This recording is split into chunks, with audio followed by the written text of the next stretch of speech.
The coffee had gone cold 40 minutes ago, and Riley Vance was drinking it anyway. She sat parked beneath the stuttering amber glow of a neon sign advertising a pawn shop that hadn't opened in 3 years.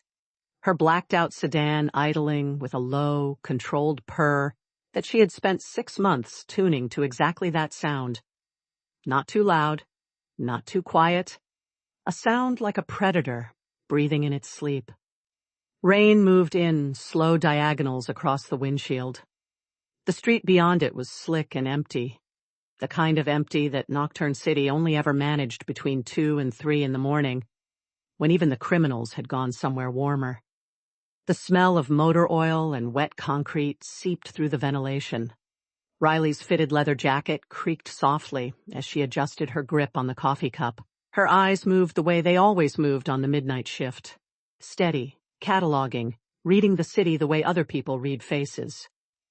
She noticed the temperature drop before she heard anything. It was not a gradual thing. One moment the car held the modest warmth of the idling engine and her body heat, and the next the air turned knife-sharp and absolute, the kind of cold that had nothing to do with weather.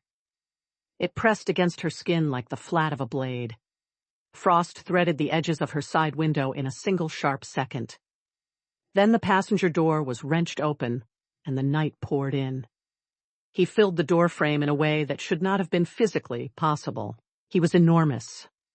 Not in the soft, bulky way of a man who lifted weights recreationally, but in the dense, architectural way of something built rather than grown, every line of his frame suggesting contained, catastrophic force. The suit he wore was dark and impeccably cut, the kind of expensive that doesn't advertise itself. And it was soaking wet, the fabric clinging to shoulders that strained against it in a way that would have been distracting under any other circumstances.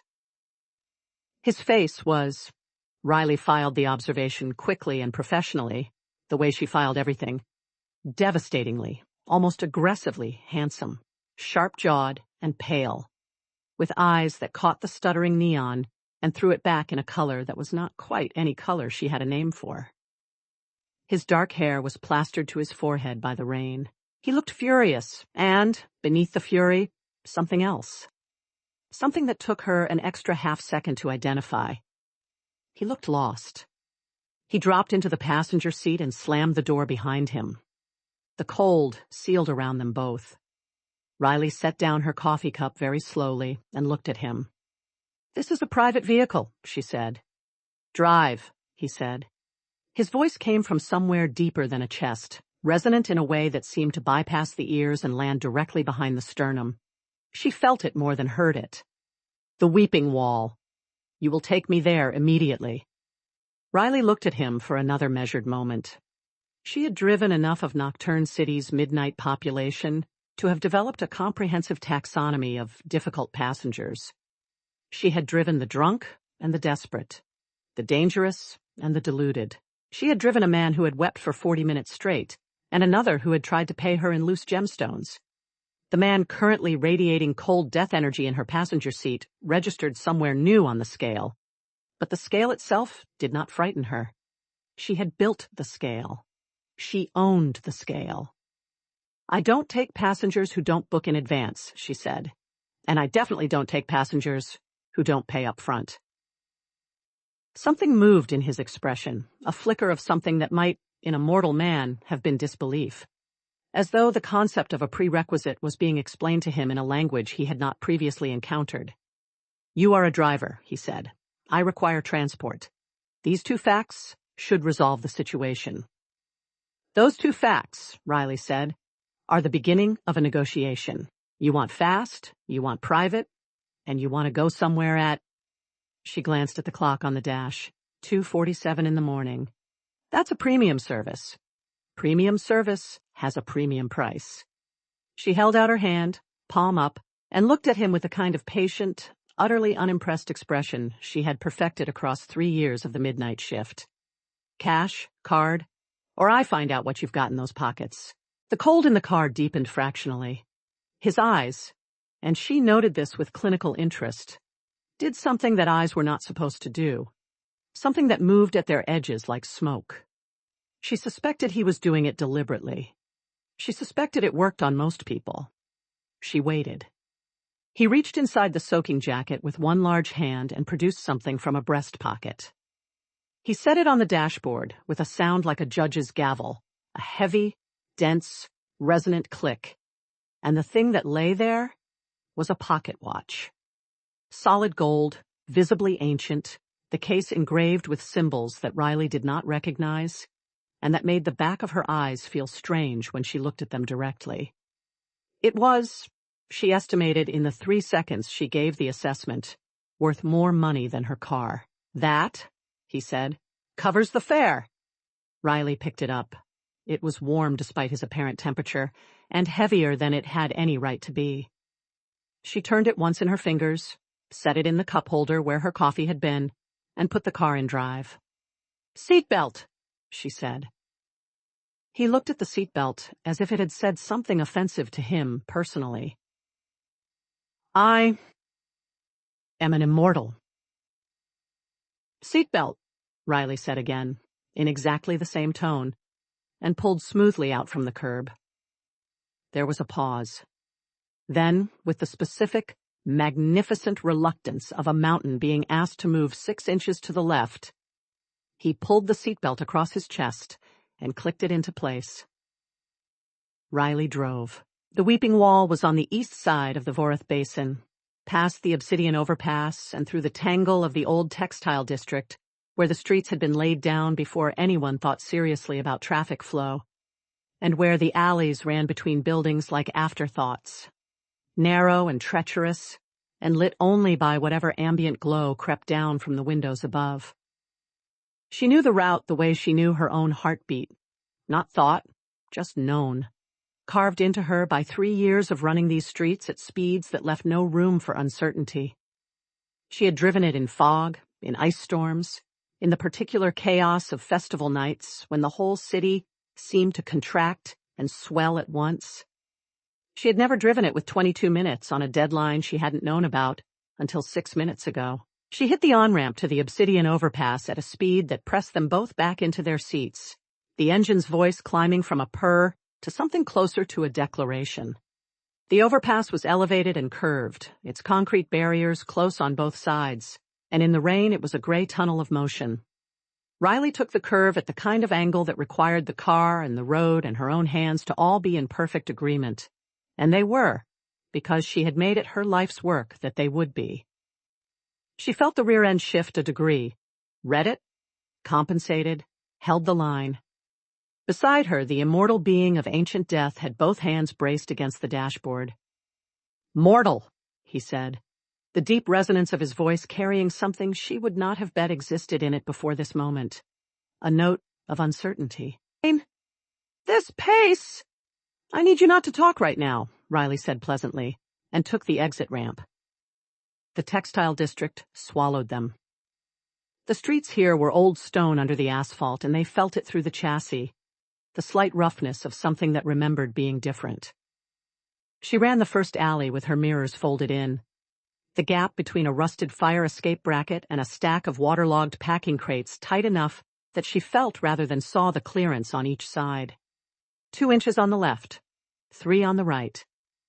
She knew because she had measured it, not with instruments, but with repetition, with the accumulated data of 100 identical passes.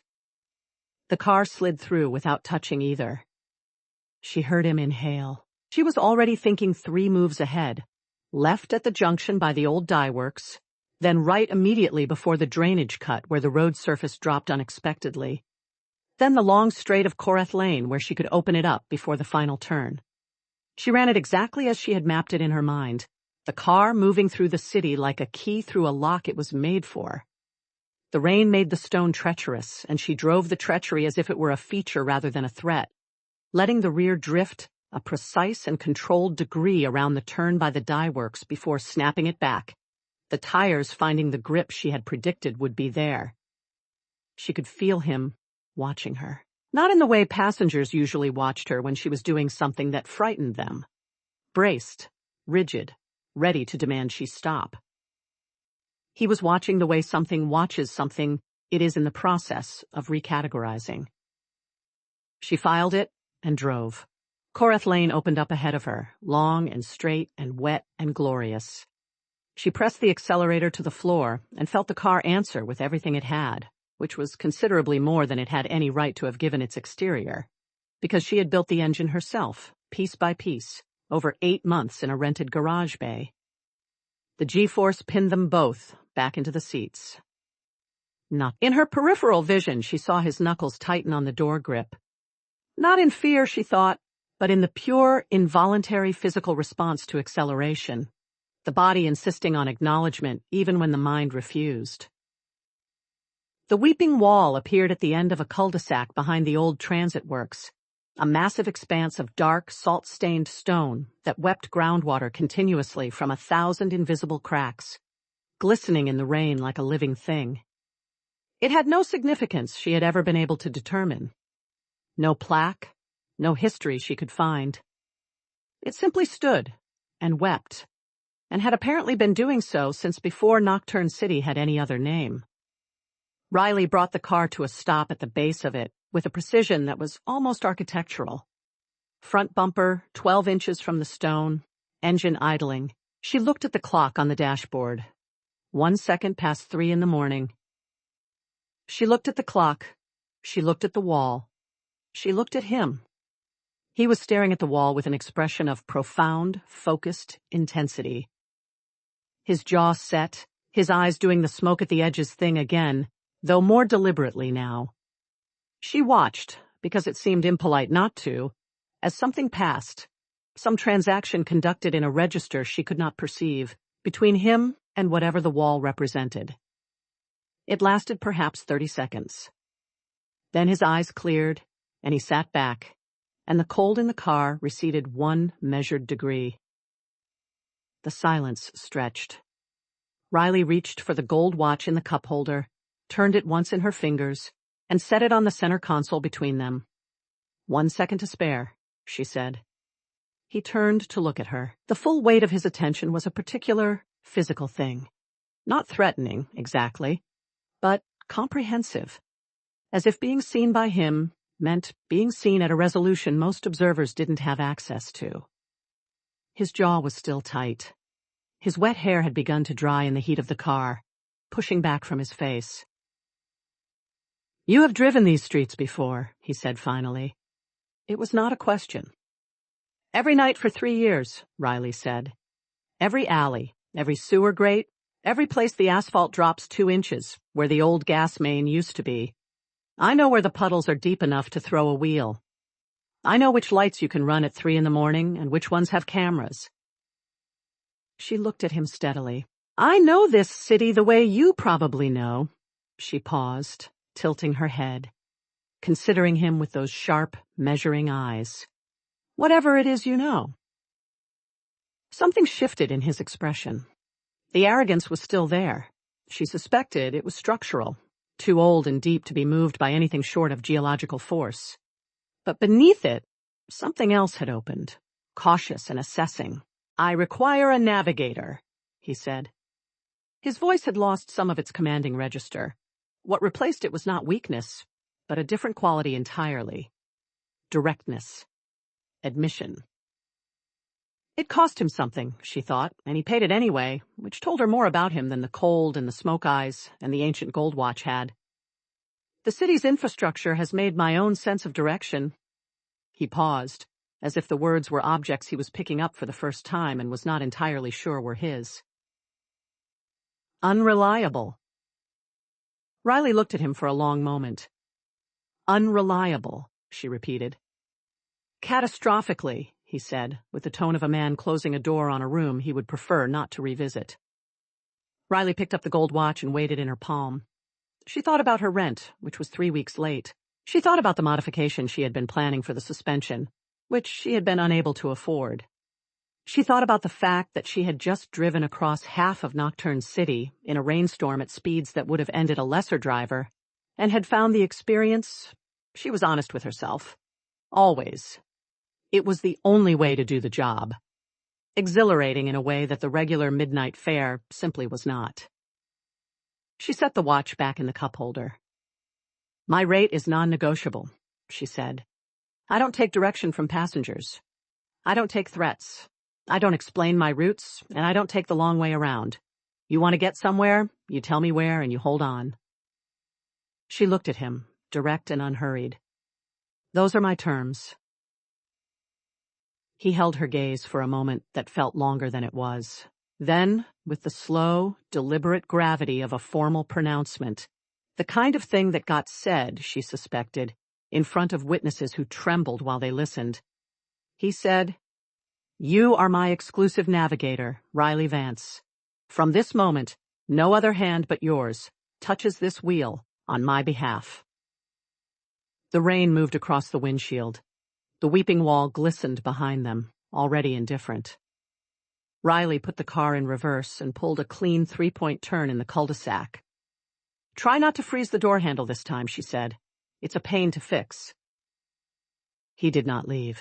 That was the first thing Riley established as a fact over the following 3 days. Kaelen, ancient and terrifying, and apparently the sole arbiter of when and how the recently deceased moved from one side of existence to the other, had taken up residence in her passenger seat with the settled, immovable quality of a gargoyle that had found its preferred parapet and seen no compelling reason to relocate. The arrangement had not been formally negotiated so much as gradually accepted, the way weather is accepted. Not because anyone agreed to it, but because it arrived and continued arriving until it became the condition of things. He had a list, he explained on the second night, delivered in the measured tone of a man accustomed to pronouncements that did not require justification. Souls to be collected, appointments to be kept. A city full of addresses that, to his evident and poorly concealed frustration, refused to arrange themselves in any order his ancient internal geography could parse. He needed her every night. Riley had raised her rate. He had paid it without blinking, producing payment in various forms that she was choosing not to examine too closely. A second gold artifact on night 2, a small dark stone on night 3 that she was fairly certain should not have been warm to the touch, and on night 4 a rolled document with a wax seal that her building's landlord had, for reasons he seemed unable to fully articulate, accepted in lieu of 3 weeks of back rent with an expression of glassy, contented agreement. Riley had decided not to ask. What she had decided to focus on instead was the practical architecture of the new arrangement, because the alternative was focusing on other things. And some of those other things were dangerous, in ways she hadn't signed up for when she'd taken the midnight shift. The car was a problem. Not the car itself. The car was perfect, as it had always been, the product of her hands and her judgment, and 600 hours of deliberate modification. The problem was the dimensions of the car, which had been designed for human beings of conventional scale, and which now contained, every night from 11 to whenever Kaelen had completed his last collection, a man who was not of conventional scale in any meaningful sense. He was 6'4" at the absolute minimum, and built like something that had been designed specifically to answer the question of what happened if you gave architecture ambitions and then told it to dress well, and the sedan's passenger seat, pushed as far back as its track allowed, still left his knees at an angle that should have been uncomfortable for anyone who experienced physical discomfort, which apparently he did not, though he looked at the geometry of the situation every night with an expression of mild, sustained affront. His left shoulder occupied the territory between them. There was nothing to be done about it. The center console created a notional boundary, but his arm rested along it naturally in a way that brought the fabric of his sleeve, always the same expensive dark suit, always immaculate despite the rain and the hours and the spatial impossibility of some of his collection points, within consistent, unavoidable proximity to the sleeve of her leather jacket. When she shifted gears, on the nights the manual override was preferable, her elbow moved through that shared space. She had become precise about it. Clinical. She was good at precision and clinical. It was the warmth she hadn't anticipated, He ran cold to the touch. She had established this on night 2 when she had handed back a collection address written on paper, and their fingers had overlapped for a half-second, and the contact had been like pressing her hand against window glass in January. But the space he occupied in the car was warm. Specifically warm, in the particular pocket of air between them, as if his body ran a different temperature on its surface than it did at depth. She had noticed this and filed it under things she was not going to think about, a folder that was getting very full. The rules had become necessary by night 3. The first incident involved a transit cargo hauler that had pulled out of a loading dock on Ferreth Boulevard without checking its mirrors and occupied the full width of the road at 11:45 on a Wednesday, directly in front of them, moving at the speed of geological process. Riley had braked, assessed, and begun the process of calculating the alternate route, which was going to cost them 4 minutes, and one of Kaelen's appointments was in 6. She had been reaching for the calculation when she felt the air pressure in the car change. She had looked over. Kaelen's eyes were doing the smoke thing. His hand was raised, fingers slightly spread, directed at the back of the cargo hauler, and the shadows behind the vehicle had begun to move against the light. "No," Riley said. He looked at her. "No dark magic on slow drivers," she said. "That's a rule. I'm adding it right now. The vehicle is obstructing—" "I know it's obstructing. I'm handling it." She had already found the gap. A service alley to the left, tight but passable, that would take them through the back of the commercial block and spit them out 2 streets ahead of the hauler's current position. She took it, the car threading the narrow channel with a half-inch to spare on the right side. "There. 4 minutes recovered. Rule stands." He lowered his hand.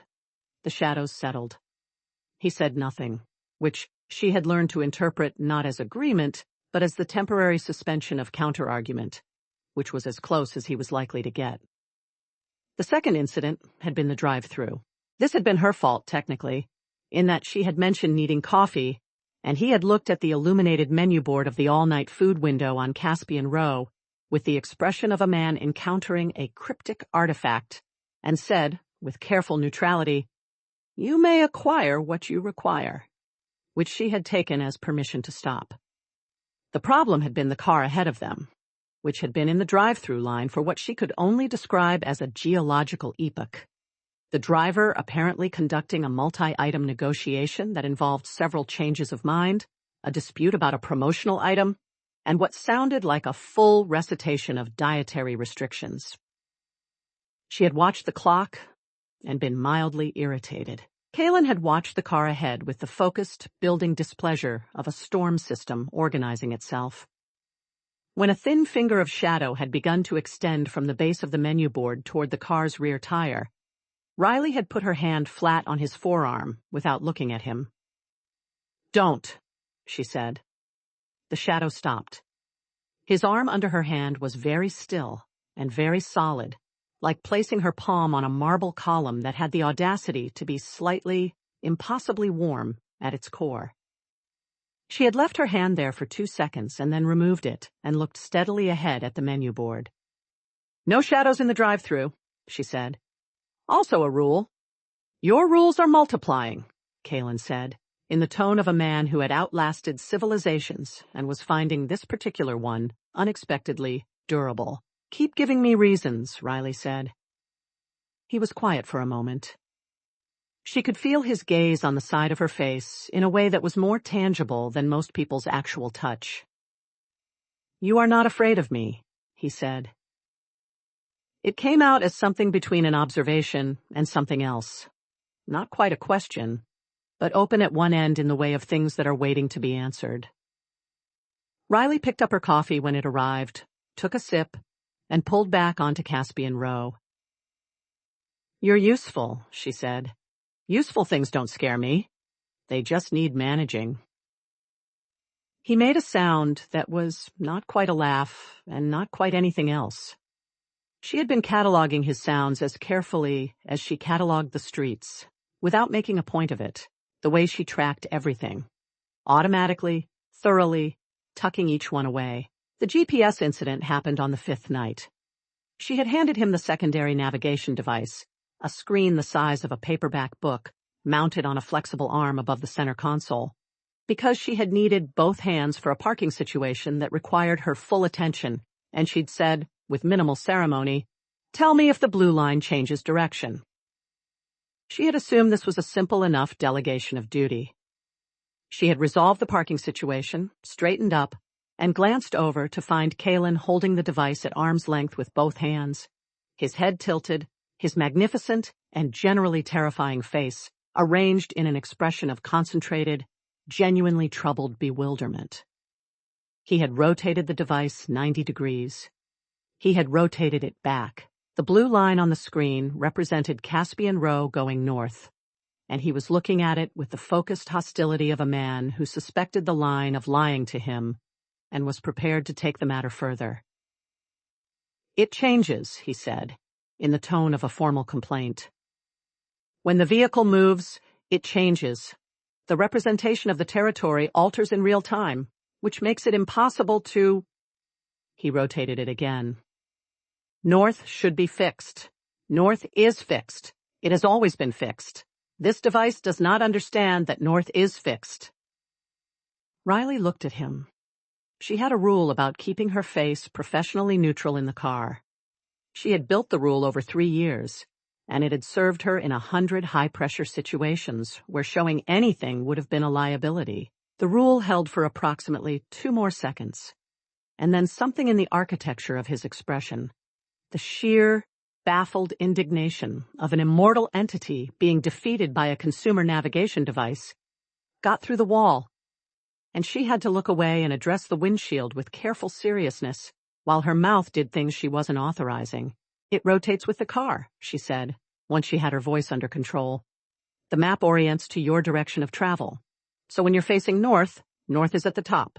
When you turn south, south is at the top." He looked at the device. He looked at her. He looked at the device again. "That is perverse," he said. "That is standard," she said. "You can switch it to fixed north orientation in the settings. The gear icon, top right." He found the gear icon with the expression of a man defusing something. He pressed it. The map reoriented. He looked at it for a long moment, and something in his posture shifted. Not the relief of a problem solved, but the particular stiffness of someone who has been vulnerable and is recalibrating around that fact. "The city is different," he said, not to her specifically. "It was never like this. The streets moved, once, changed names, changed courses, responded to older geometries. I knew them then. The underground channels, the old stones beneath the asphalt." He paused. "The modern infrastructure is a different language. I know the syllables exist, but I cannot hear them in sequence." Riley was quiet for a moment, navigating the long bend of the Ferrith Viaduct on instinct and attention. Lights moved below them where the lower city spread out toward the waterfront, 1,000 amber and white points in the dark. "How long have you been navigating it alone?" she asked. Not pushing, just asking. He considered the question with what she was coming to recognize as his genuine consideration posture, different from the performative deliberation he used when he wanted to seem unhurried. "Long enough," he said, "that I had accepted it as a constant condition rather than a problem with a solution." She nodded once. She understood that particular accommodation, the one where you stop expecting a thing to be fixed and start building around its absence. She had made a few of those herself. "Then you kept missing appointments," she said. "I never miss appointments," he said, with a return of the deep, reflexive authority. Then, a half-beat later, in a different register, "I had been late, on several occasions. The consequences were—" He paused. "Complicated." She let that sit.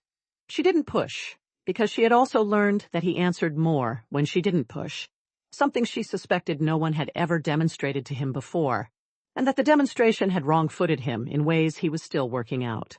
They were parked on a side street in the Voreth quarter by midnight, between collections, the engine idling at its low, deliberate purr.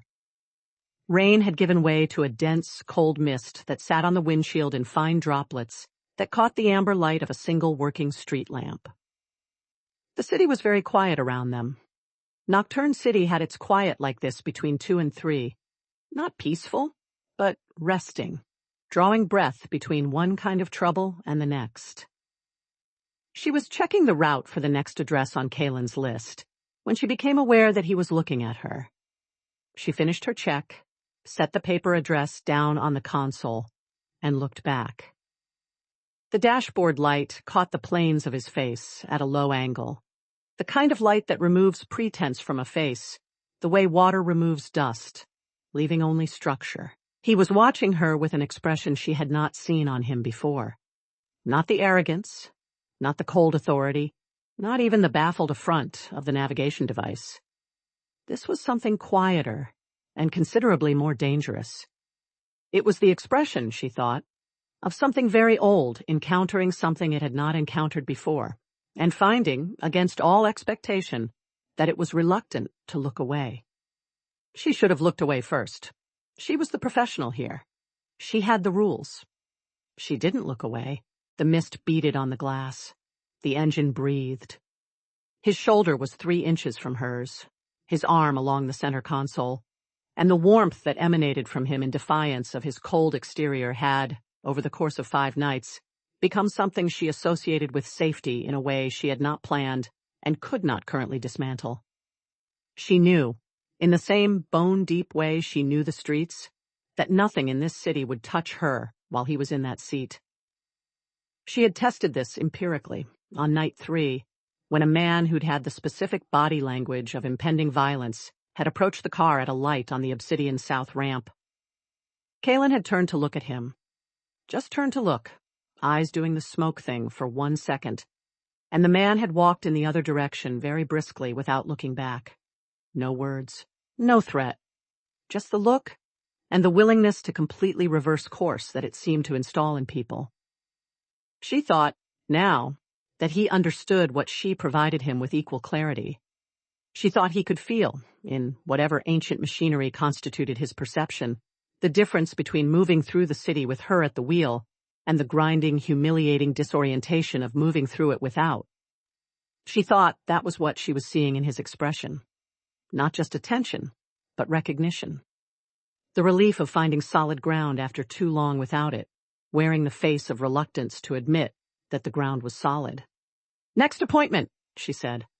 Her voice came out level. She was proud of that.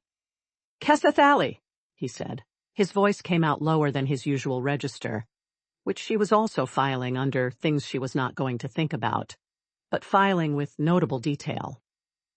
"The mouth of it, off the Voreth North Gate." 8 minutes from here," she said.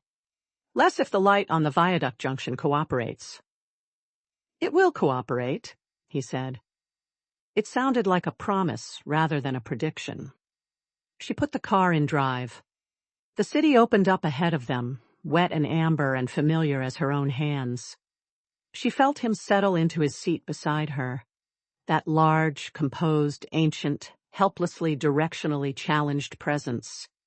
And the car felt, as it had felt every night for 5 nights now, exactly the right size for 2. Neither of them mentioned the look. Neither of them had to. The light on the viaduct junction was green. It started with the shadows going wrong. Riley noticed it the way she noticed everything in the city. Not with alarm, but with the quiet, precise attention of someone who had trained themselves to read the difference between a thing that was unusual and a thing that was dangerous, and to make that distinction fast.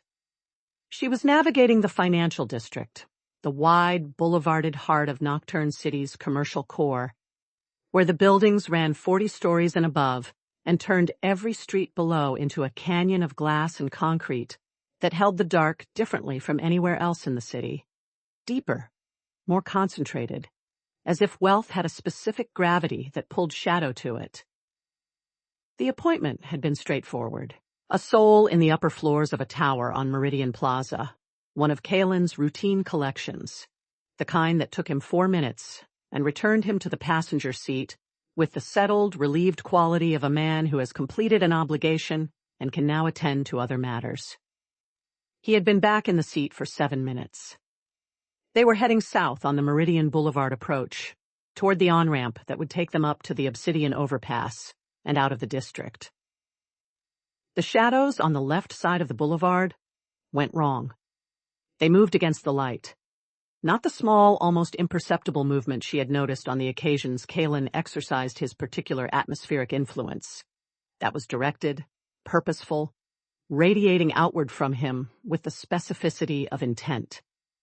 This was something else. These shadows moved toward something, pulled inward like water going down a drain, gathering in the mouth of a cross street to her left with a density that had no light source to explain it.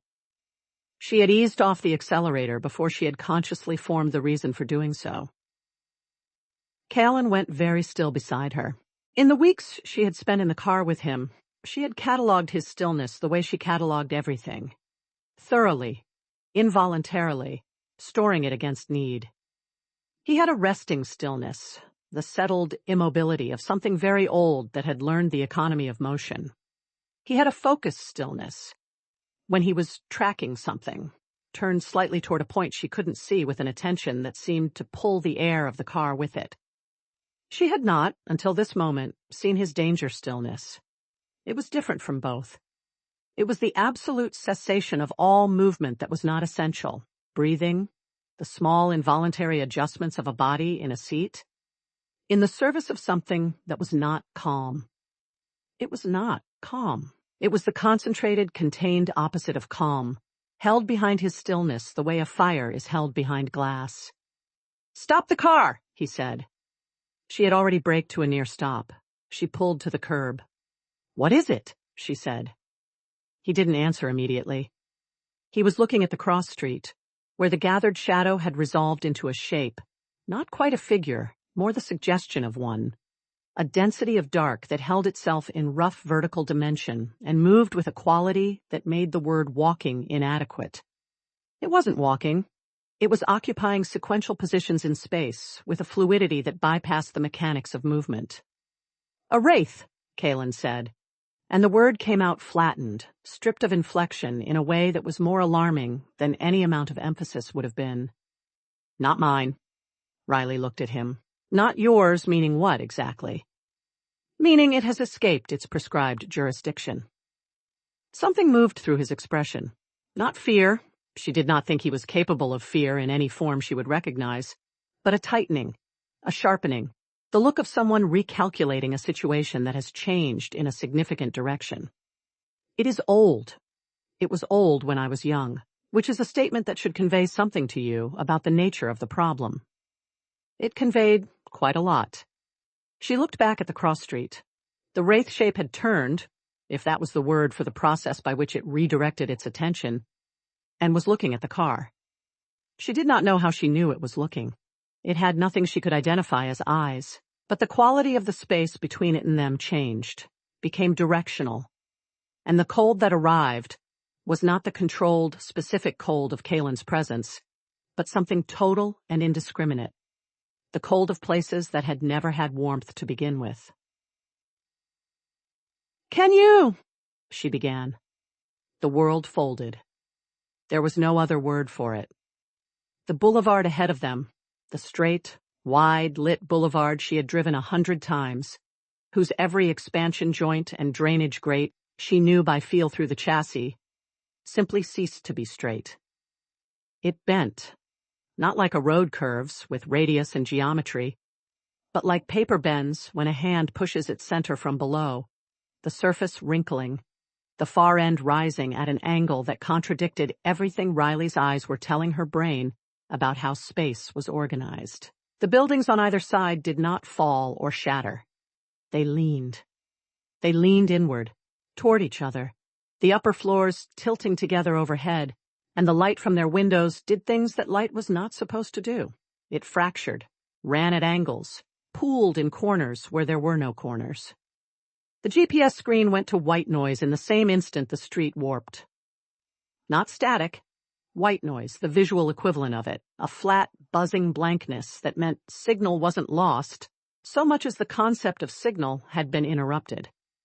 The flexible mount that held it trembled. Every piece of illuminated technology in the car flickered once, twice, and then resumed operation, with the slightly dazed quality of instruments recalibrating after a shock. The numbers and readouts showing information that no longer corresponded to anything outside the vehicle.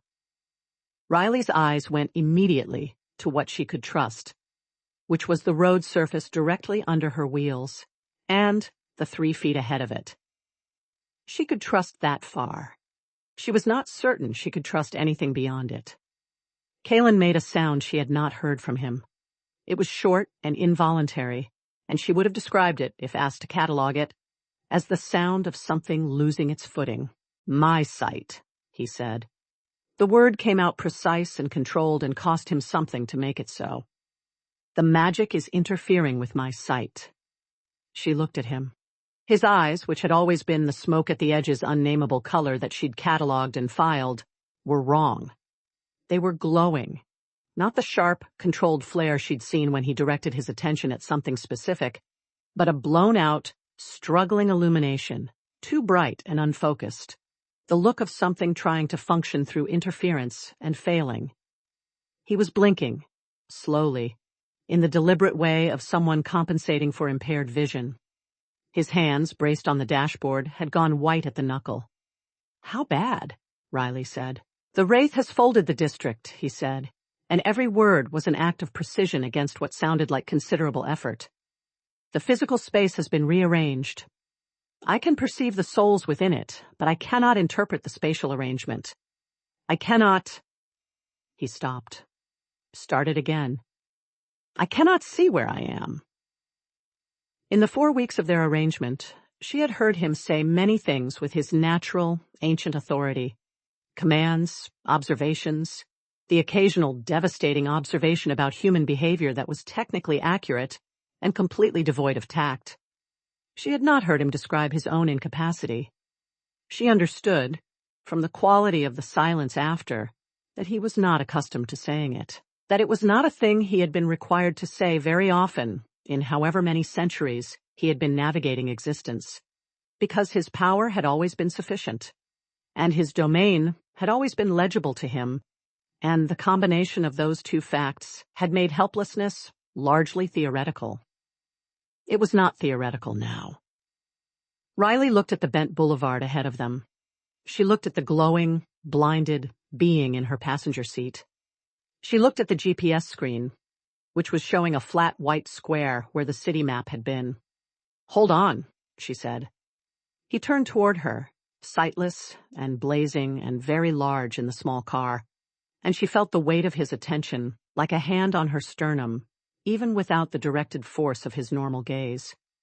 "Riley," he said, her name in his voice, without the framing of command or address, just the name, and something in the way he said it she was not going to analyze right now because right now she was working. "I know the district," she said. Not reassurance. Statement of fact, delivered with the level, absolute certainty she gave to everything she knew with bone-depth certainty. "I know where every road runs. I know where the underground service passages are, and where the older road surface shows through the repair patches, and where the drainage system runs shallow enough to feel through the tires. The space may be folded, but the ground is still the ground." She put the car in drive. "I know the ground." She pulled off the curb.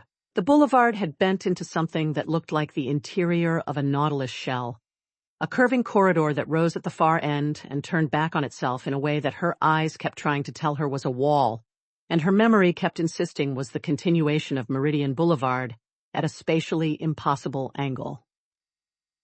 She drove toward it. She did not look at what her eyes reported about the angles. She looked at the road surface, at the texture, at the particular wear patterns she had logged without meaning to over 100 passes, the long score mark in the right lane where a delivery vehicle had dragged something metal 2 years ago, and the repair patch beside it that had been laid a slightly different color and had never quite matched. And she found them. They were there. Under the folded impossibility of the visual space, the physical road was still the road. She held the line. The building on her left leaned overhead at an angle that put its upper floors directly above the car's path, the glass facade reflecting a warped, compressed version of the world back at her. She did not look at the reflection. She looked at the road. Kaelen said nothing. She could feel his stillness beside her. The danger stillness, compressed further.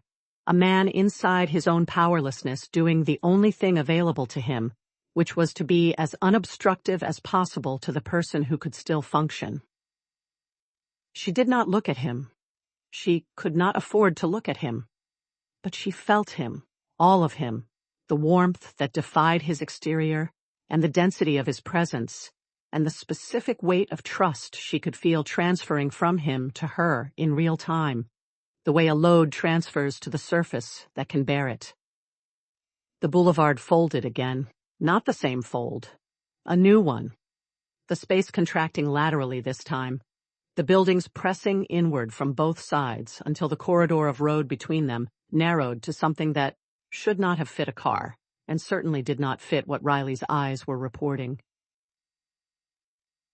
She felt the available space with the chassis, the way she felt it in tight alleys, that sensory extension of herself into the vehicle that she had developed over 3 years of running narrow gaps at speed. She found the gap inside the impossible geometry. She took it. 40 feet of clearance, her eyes said, was 8. Her hands said different. Her hands were correct. Something struck the car from above. Not a physical impact, but a pressure. A downward force that had no substance but had weight.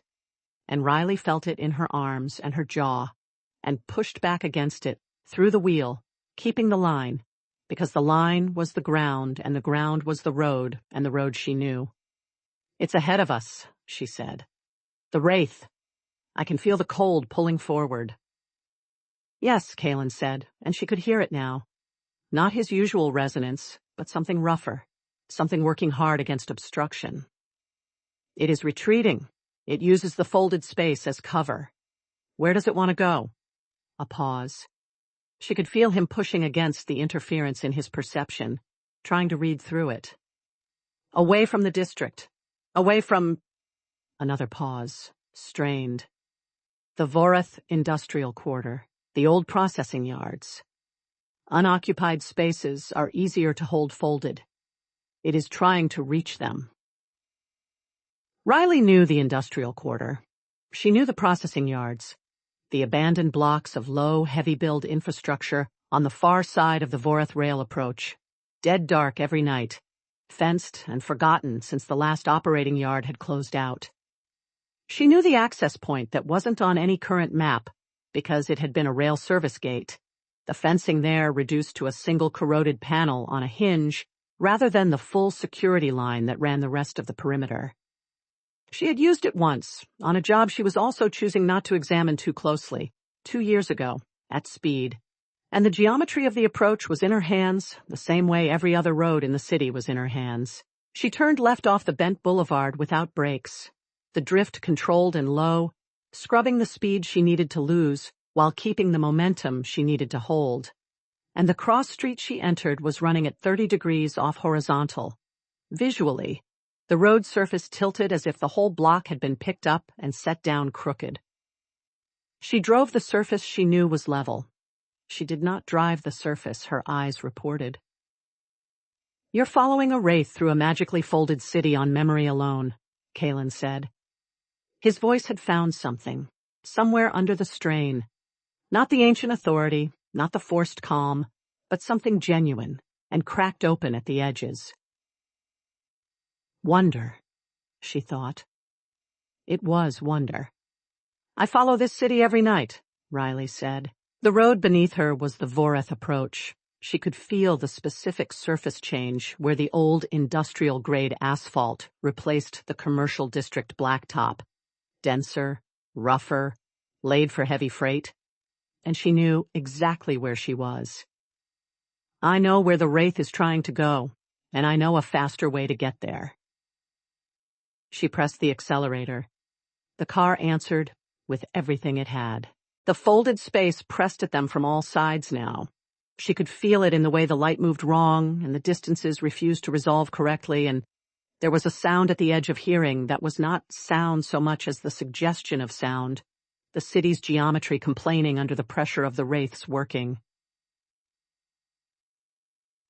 She drove through it. She drove through the sound and the bent light and the compressed visual impossibility, and she drove on the ground she knew was real because she had driven it with her hands and her body in her car 100 times, in the dark and in the rain and in the specific chaos of this city's worst nights. And no amount of folded space changed what was under the wheels. She could see the wraith ahead.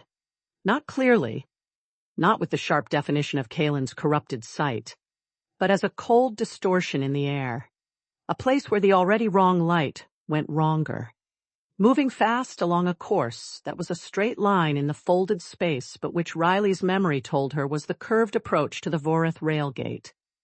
"Brace," she said. She felt him grip the door handle, felt the chassis register the shift of his weight as he moved against it.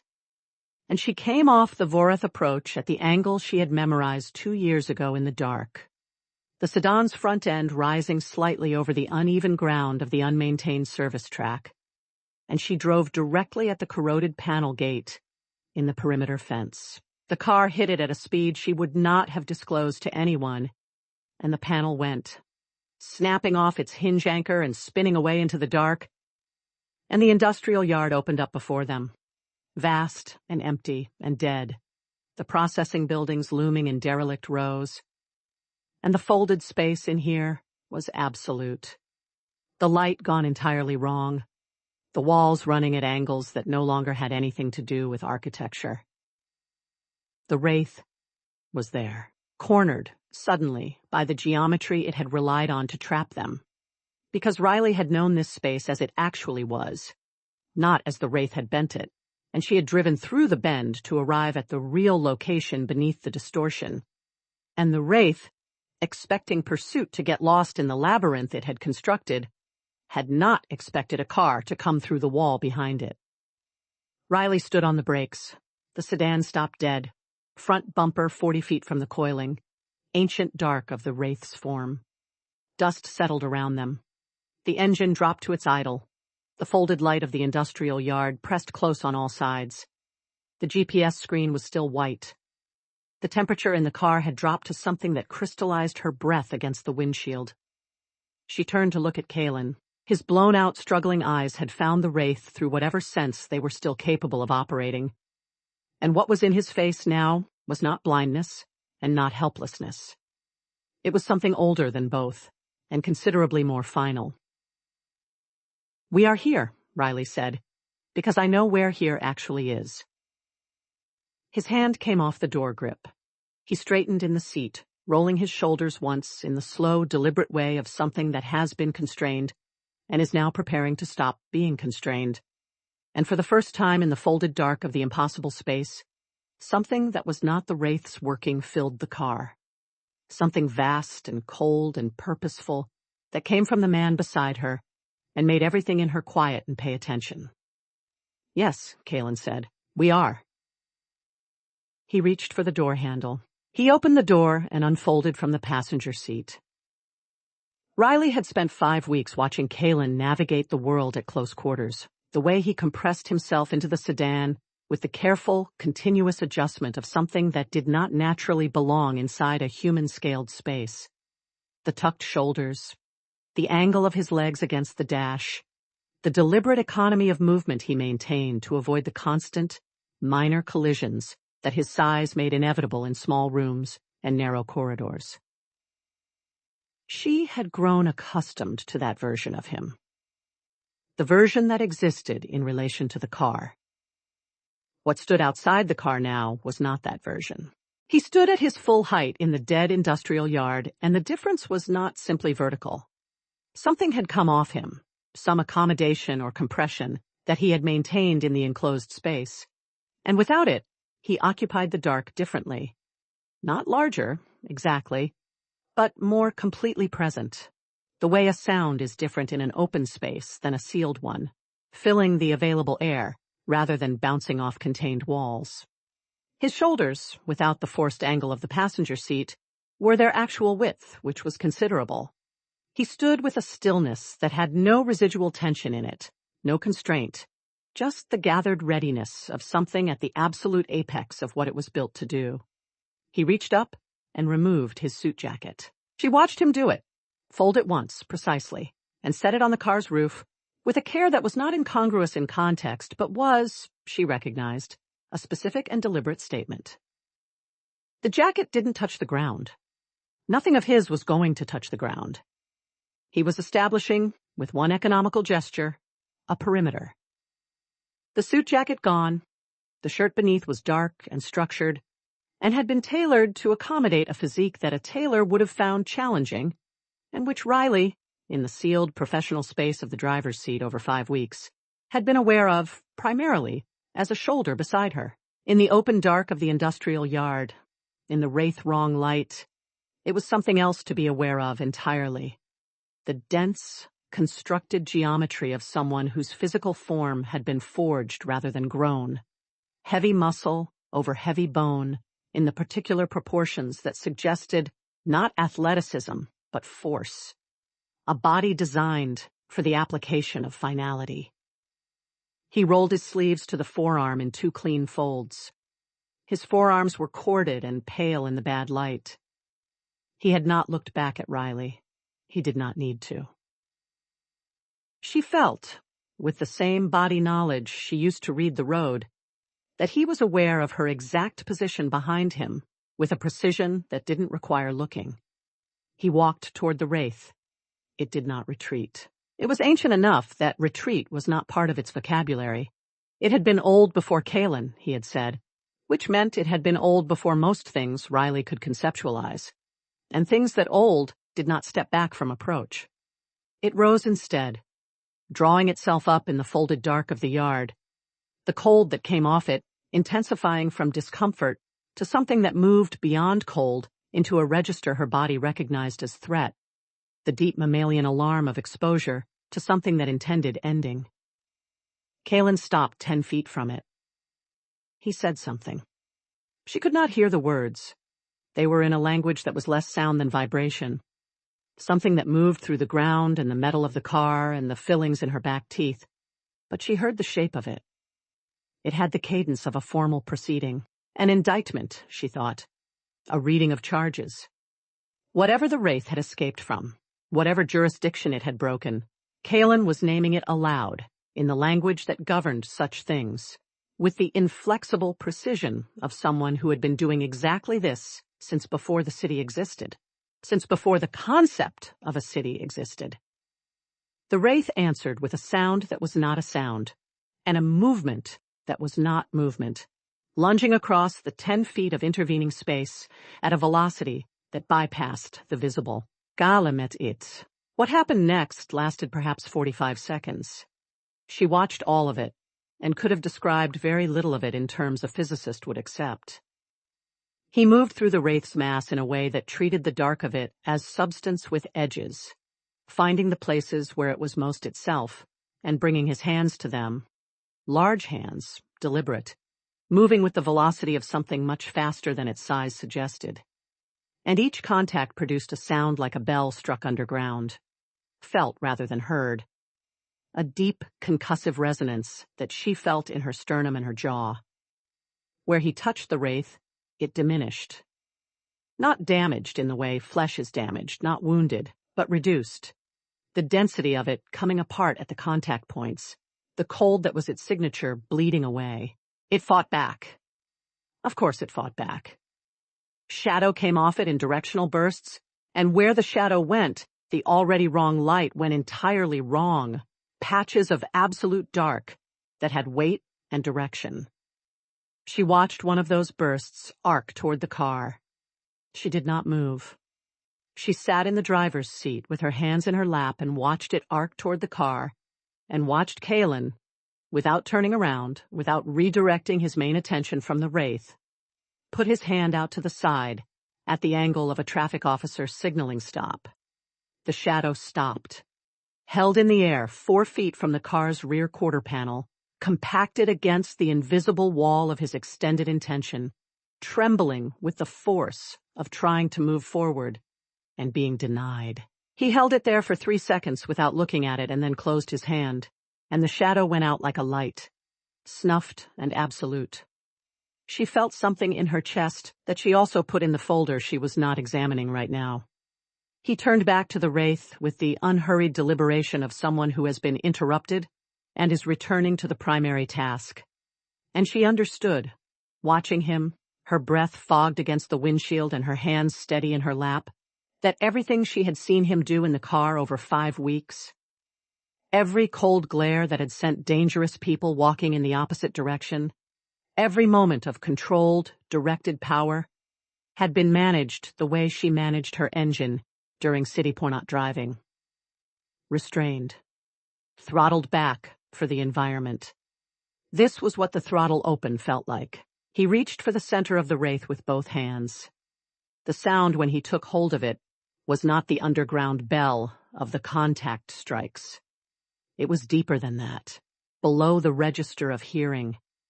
A compression of air that she felt as pressure against her eardrums and her sinuses and the base of her throat. A sound so low it stopped being sound and started being physics. The wraith pulled against his grip with everything it had.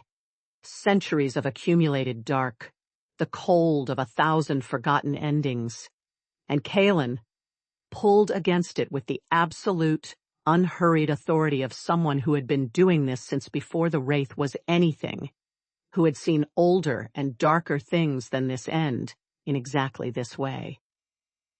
The wraith came apart. It didn't explode. It resolved. The concentrated dark of it thinning and fragmenting and finally dissipating into something that had no more substance than the ordinary dark of the industrial yard. The specific terrible cold of it bleeding away into the ambient night air and losing itself there. What remained, when it was over, was ash. Fine, silver-dark ash that fell from the space where the wraith had been and settled on the concrete of the yard in a thin layer, on his hands, on his forearms, on the shoulders and chest of the dark shirt, drifting with the slight movement of air the act had displaced. The folded space unfolded. It did not do it dramatically. The buildings simply settled back into their actual positions, the geometry of the yard reasserting itself, with the quiet inevitability of reality returning. And suddenly she could see the walls of the industrial buildings at their correct angles, and the gap of the broken gate behind them, and the sky above, genuinely and correctly above, its overcast face showing the first pale thinning of a sky that was beginning the slow process of deciding it was morning. The GPS screen unwhited. The city map blinked back into place, blue line reorienting, numbers reassigning themselves to coordinates that matched the ground outside the car. She looked at it for a moment, at the familiar grid of Nocturne City reconstructed on the small screen, and felt a relief she hadn't permitted herself to feel while she was driving that was considerable. Kaelen stood in the ash of the wraith for a moment without moving. Then he turned and walked back to the car. She got out. She wasn't sure why she got out. She had never gotten out before, through any of the nights, maintained her professional position in the driver's seat as the fixed constant around which everything else moved. But she got out and stood at the front of the sedan in the cold dawn air and met him as he came around the hood. He stopped in front of her. Closer than he stood in the passenger seat, where the center console maintained its notional border. Close enough that she had to tilt her head back slightly to hold his eye line, which she did without compromise, chin up, because she did not conduct any business at a disadvantage. He was covered in silver ash. It was on his hands and his shirt and his forearms, and a line of it across his jaw. And his eyes had settled back to their usual color, the smoke at the edges unnameable one. And they were looking at her with the expression she had catalogued on the 5th night, and had been very disciplined about not thinking about since. Except that she had thought about it. She was honest with herself.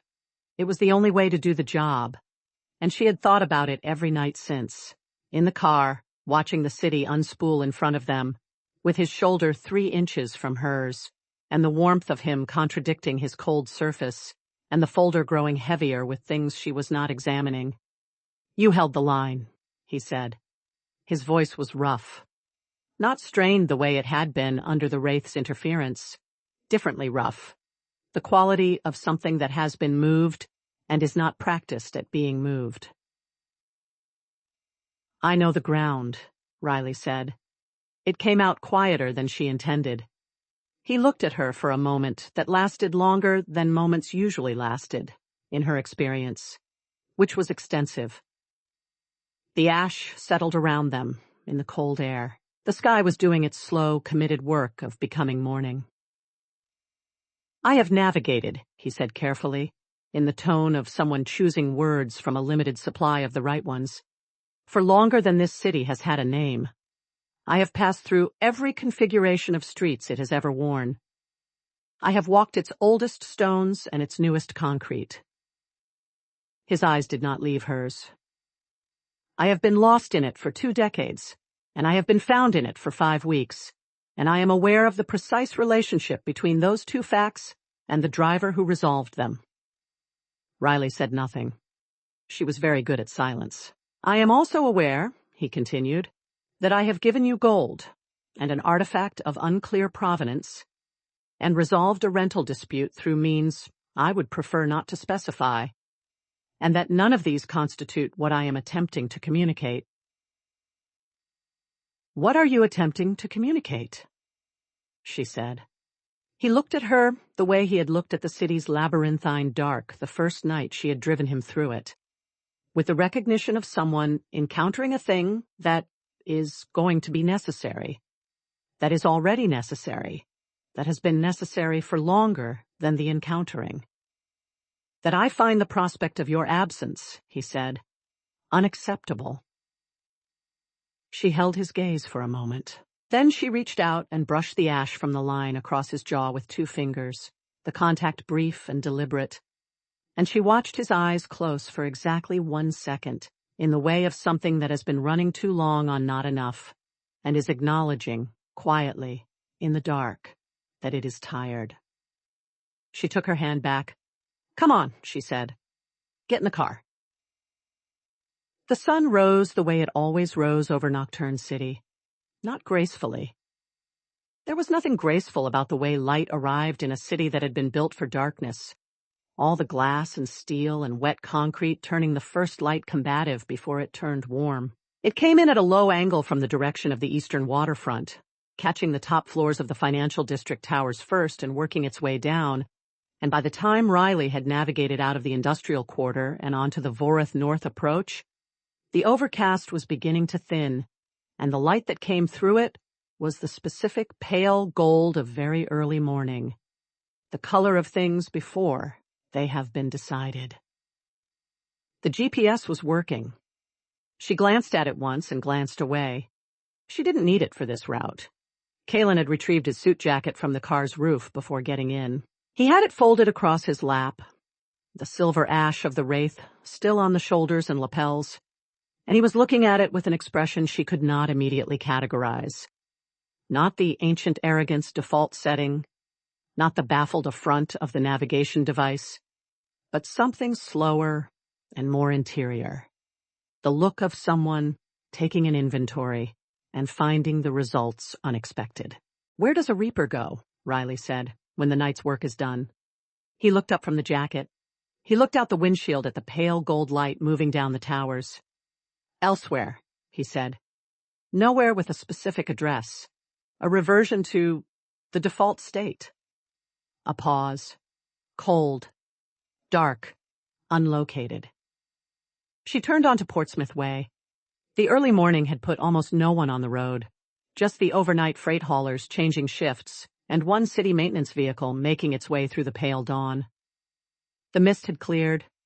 The streets were wet and dark and edged in the new light, the city beginning its slow, reluctant assembly into the day version of itself. She thought about cold and dark and unlocated, held against the warm and specific and fully dimensioned reality of her passenger seat. "There's a place on the Caspian South End," she said. "All-night diner. The coffee is better than the coffee at any other establishment I have ever patronized on the midnight shift, which is a precise and considered assessment. They have a booth in the back with a window that looks directly east." She checked her mirror. Not for traffic, but as a pause, a breath. The light comes in right about now. Kaelen was quiet for a moment. Is that a professional recommendation, he said, or a different category of recommendation? It's both, Riley said. They usually occupy the same category. She heard him exhale. Not a sigh, not exactly, but the long, controlled release of a man who has been holding something and is deciding, with full awareness of the decision, to put it down. Then he reached for his seatbelt. She heard the pull of it, the mechanism extending, and she kept her eyes on the road but tracked him in her peripheral vision with the same attention she gave everything in the car. He found the buckle. He found the slot. He had done this every night for 5 weeks, and it had never exactly gotten easier. The geometry of the buckle's insertion evidently presenting some persistent challenge that his ancient, incalculable power did not address. And tonight was no different. She heard him try it again, make a small sound of specifically targeted displeasure. She reached over without looking, found the buckle with 2 fingers, clicked it in. The sound of it, the small, solid click of the seatbelt fastening, was one of the most domestic sounds she had ever heard. She was still not looking at him. She put her hand back on the wheel. Thank you, he said, quiet, without irony or authority. Rule 1, she said. She turned onto Caspian South.